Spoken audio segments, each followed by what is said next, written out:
Vous en êtes où, Amael? Ça a été trempé les dos? Quelques semaines après l'ouverture du restaurant, la brigade de Benjamin Pâtissier, le nouveau chef de la chaboterie, trouve son rythme et ses marques. Mettre à peu près ça en quantité là, avec mélangé avec les cébettes, tout ça machin, et le siphon par-dessus, ça fasse une boule. Il est 10h30, c'est la mise en place dans une ambiance calme et sereine. En cuisine, ils sont 9 sous les ordres de ce meilleur ouvrier de France, à la rigueur implacable. Un œil partout, aucun détail ne lui échappe. Oui. Alors quand c'est comme ça, ouvre-les encore en deux. Et puis fais un petit peu plus large, comme ça tu auras des morceaux de courgettes de la même taille que tes morceaux de poisson. Il sait ce qu'il veut, il lâche rien, il a beaucoup d'idées et puis c'est un chef qui est en cuisine, on le voit, il est là à 8h avec nous, il prend les couteaux, il lève les poissons, enfin voilà quoi, donc ça c'est plaisant pour les équipes.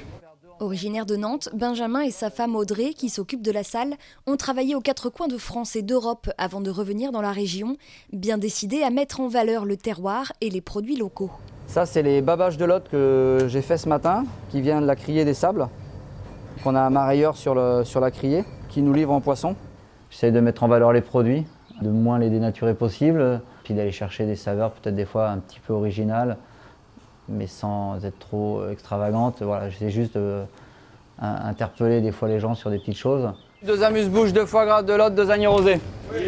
Il est 12h30, le rythme s'accélère. Les premiers clients de la journée sont installés dans le restaurant gastronomique.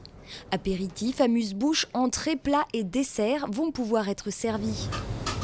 Tu vas à la 3 s'il te plaît? Oui. Si aucun plat ne sort de la cuisine sans avoir été vu par le chef, ce dernier met un point d'honneur à déléguer et à transmettre.